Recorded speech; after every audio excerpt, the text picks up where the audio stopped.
Lecturas de la séptima semana del tiempo ordinario. Viernes 24 de mayo de 2024. Dios nos llama a serle fiel.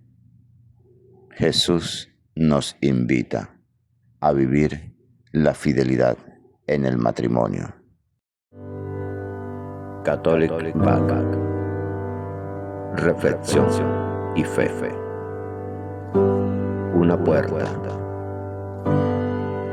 a la esperanza.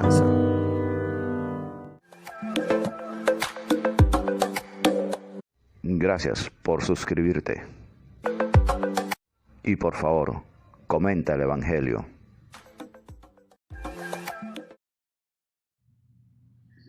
De la carta del apóstol Santiago, capítulo 5, versículos 9 al 12. Hermanos, no os quejéis los unos de los otros, para que no seáis condenados. Mirad, el juez ya está a las puertas. Hermanos, tomad como modelo de resistencia y de paciencia a los profetas que hablaron en nombre del Señor. Mirad, nosotros proclamamos dichosos a los que tuvieron paciencia. Habéis oído hablar de la paciencia de Job, y ya sabéis el final que le concedió el Señor, porque el Señor es compasivo y misericordioso. Y sobre todo, hermanos míos, no juréis ni por el cielo, ni por la tierra, ni hagáis otro tipo de juramento, que vuestro sí sea sí, y vuestro no, no, para que no caigáis bajo condena. Palabra de Dios, te alabamos, Señor.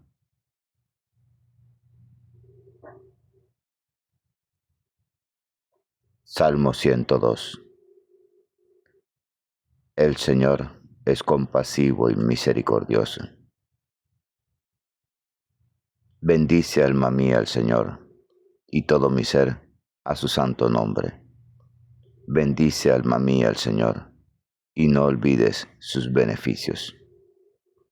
Él perdona todas tus culpas y cura todas tus enfermedades. Él rescata tu vida de la fosa y te colma de gracia y de ternura. El Señor es compasivo y misericordioso, lento a la ira y rico en clemencia. No está siempre acusando, ni guarda rencor perpetuo. Como se levanta el cielo sobre la tierra, se levanta su bondad sobre los que lo temen, como dista el oriente del ocaso. Así aleja de nosotros nuestros delitos. El Señor es compasivo y misericordioso.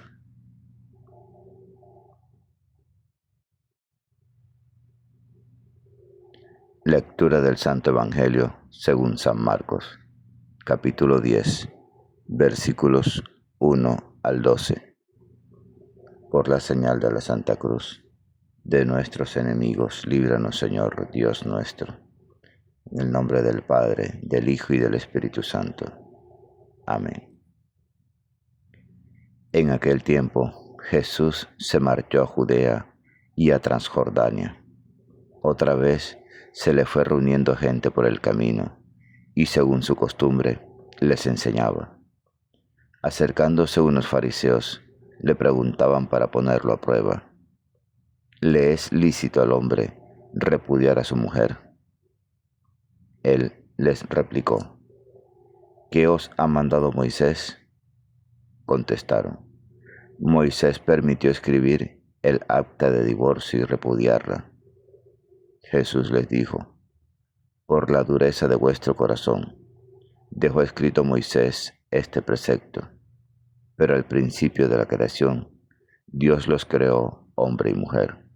Por eso, dejará el hombre a su padre y a su madre, se unirá a su mujer, y serán los dos una sola carne. De modo que ya no son dos, sino una sola carne. Pues lo que Dios ha unido, que no lo separe el hombre.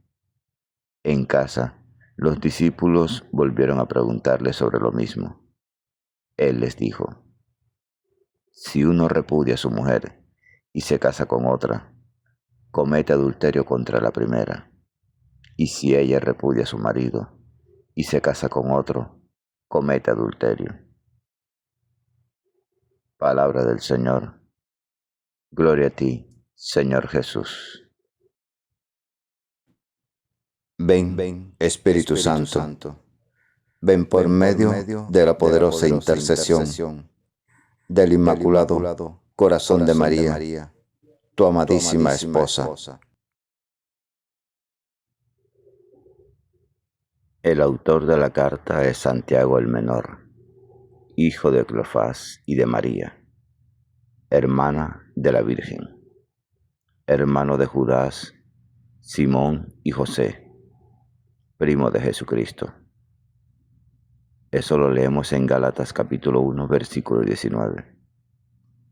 Fue apóstol de Jesucristo, que gozaba de gran autoridad, pues en el concilio de Jerusalén interviene después de San Pedro, con el que propone una solución aceptada por todos al problema de los judaizantes. San Pablo le llama columna de la Iglesia.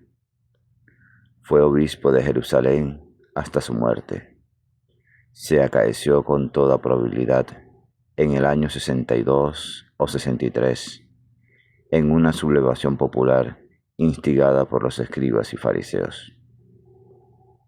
El Evangelio nos habla también de Santiago el Mayor, hermano de Juan e hijo de Zebedeo, que fue martirizado en el año 44, que lo leemos en Hechos capítulo 2, versículo 12.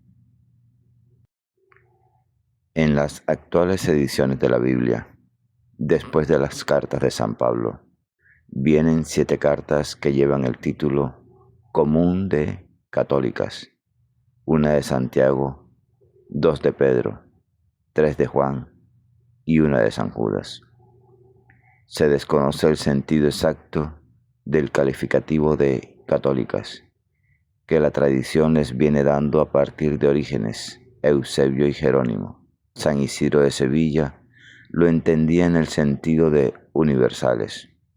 Globalmente consideradas, tienen una destinación más general que tenían las cartas de San Pablo, dirigidas siempre a iglesias o personas particulares. Con todo, se trata de una universalidad relativa, y en algunas de ellas, como son la segunda y tercera de San Juan, esta universalidad falta totalmente. Es muy posible que también razones de orden práctico hayan motivado esta designación de católicas.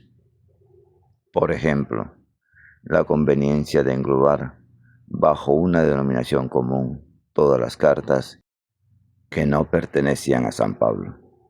De esta manera, todo el epistolario del Nuevo Testamento quedaba dividido en 2 cuerpos: el Corpus Paulinum y las cartas católicas.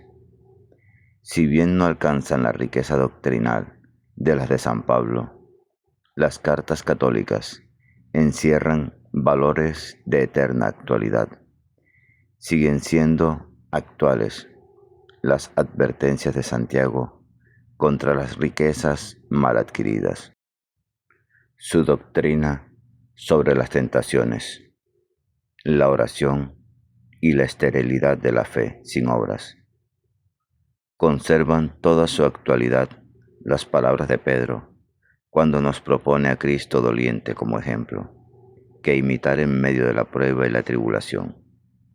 Sigue siendo emocionantes las páginas de San Juan cuando habla de nuestra condición de hijos de Dios y del amor fraternal que nos debemos. Yendo contra los derechos exclusivistas que la sociedad de la época daba a los hombres en relación a las mujeres, Jesús recurre a las Escrituras y afirma la radical igualdad de ambos en los derechos y deberes, principalmente en los esfuerzos de ambos para crear una comunidad de vida y amor en la familia. La Biblia dice claramente cuál fue el plan de Dios al establecer la división de los sexos en el género humano. Los hizo hombre y mujer, o sea, dos seres incompletos que necesitan unirse para constituir una célula humana. Dios los hizo iguales y quiso que, por el matrimonio, los unieran lazos más fuertes todavía que los que existen entre padres e hijos. Pero, de hecho, los hombres no han respetado el plan de Dios, y esto debido a dos razones. Por una parte, en la inmensa mayoría de los pueblos, los hombres, al verse más fuertes que las mujeres, se consideraron dueños de sus esposas.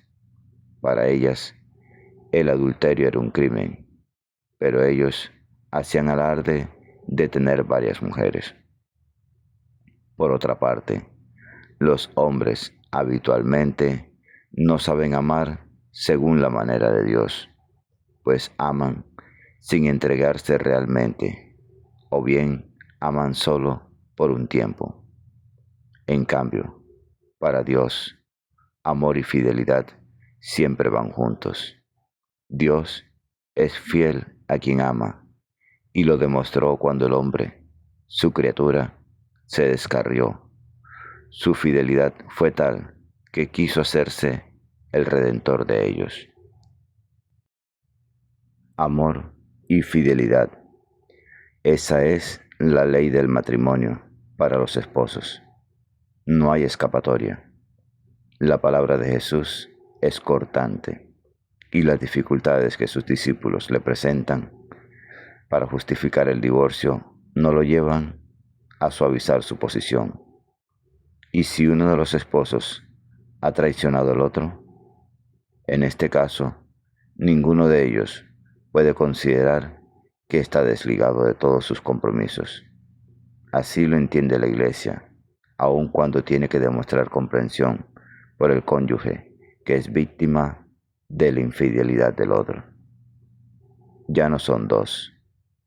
El texto del Génesis decía, serán los dos una sola carne, y podía entenderse como un ideal que los esposos se esfuerzan para realizar. Pero Jesús dice, ya son dos en una sola carne, o sea, que la unión conyugal los unió por un lazo indestructible.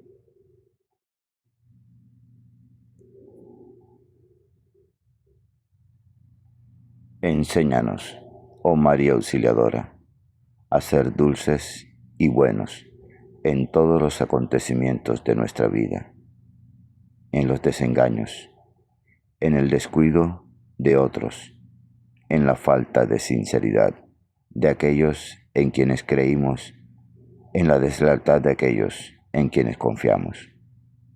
Ayúdanos a olvidarnos de nosotros mismos para pensar en la felicidad de otros.